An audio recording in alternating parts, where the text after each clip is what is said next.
बचत करना भारतीयों की एक सदियों पुरानी आदत है। मौजूदा दौर में भी भारतीय ऐसे ठिकानों में पैसे लगाने को तवज्जो देते हैं जहां से उन्हें ठीक ठाक रिटर्न तो मिले ही, उनका पैसा भी पूरी तरह से सुरक्षित रहे।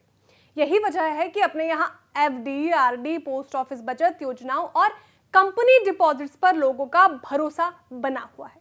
लेकिन हाल के वक्त में लोगों को डेट म्यूचुअल फंड में ज्यादा फायदे नजर आए हैं। इन फंड्स में रिटर्न दूसरे फिक्स्ड इनकम प्रोडक्ट्स के मुकाबले ज्यादा मिलता है। हालांकि डेट इंस्ट्रूमेंट्स में डिफॉल्ट की खबरें भी आई हैं। फ्रैंकलिन टेम्पल्टन में 6 डेट स्कीमों के कोलैप्स होने का वाकया लोगों के जहन में अभी भी है। इससे डेट फंड्स कैटेगरी में पैसों की सुरक्षा को लेकर लोगों में चिंता पैदा हुई है। लेकिन इन्वेस्टर्स में एक दफा फिर से इन डेट स्कीमों में भरोसा बढ़ रहा है। साथ ही टारगेट मैच्योरिटी फंड्स भी सुर्खियों में है। कई लोगों को नहीं पता कि आखिर ये टारगेट मैच्योरिटी फंड्स आखिर होते क्या हैं।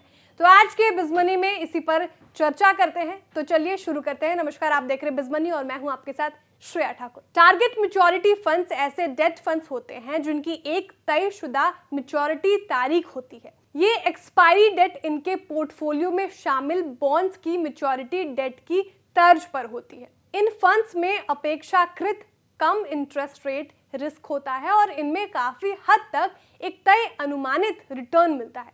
ऐसे समझ लीजिए कि जैसे बैंकों में जमा पैसे पर जिस तरह से एक तयशुदा रिटर्न मिलता है, तकरीबन वैसा ही इन फंड्स में होता है। टारगेट मैच्योरिटी फंड्स में इन्वेस्टमेंट पैसिव इन्वेस्टमेंट होता है। इनमें निफ्टी एसडीएल या निफ्टी पीएसयू बॉन्ड्स जैसे अंडरलाइन इंडेक्स की तर्ज पर बॉन्ड्स में पैसा लगाया जाता है। सीधे शब्दों में समझे तो ये इंडेक्स फंड या ईटीएफ जैसे होते हैं।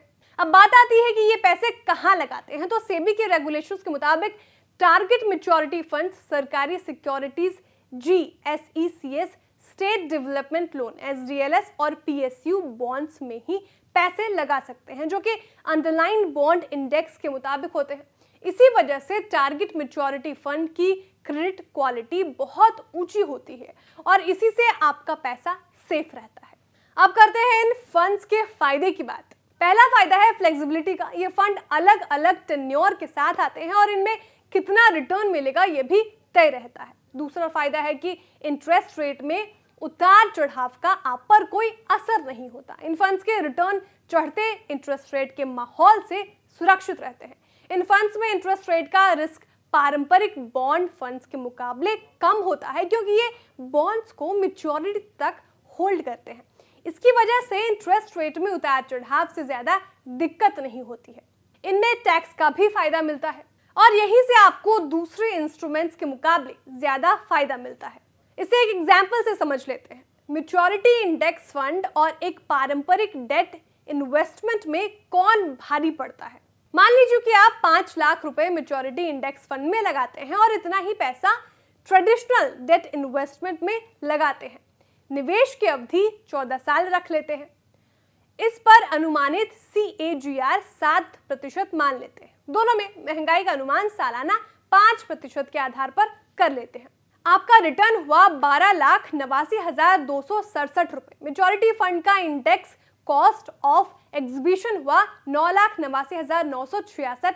डेट फंड की एग्जीबिशन कॉस्ट है 5 लाख रुपए। अब कैपिटल गेन को देख लेते हैं।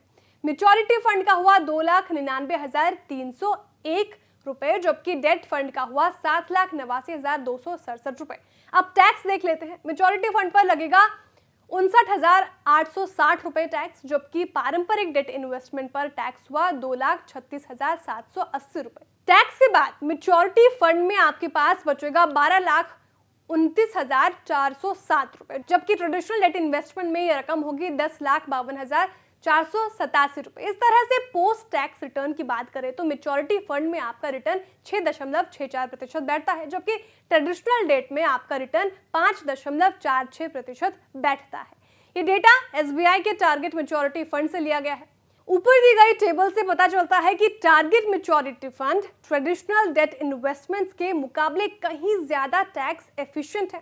डेट म्यूचुअल फंड्स में long term capital gains tax post indexation 20% की दर से लिया जाता है, जबकि ट्रेडिशनल डेट इन्वेस्टमेंट में बिना इंडेक्सेशन के 30% टैक्स लगता है। आपको हमारी जानकारी कैसी लगी कमेंट करके जरूर बताएं। वीडियो को लाइक और शेयर करना ना भूलें। साथ ही जो हमारे न्यू व्यूअर्स हैं वो भी चैनल को सब्सक्राइब करना ना भूलें। तब तक के लिए देखते रहिए बिस्तार।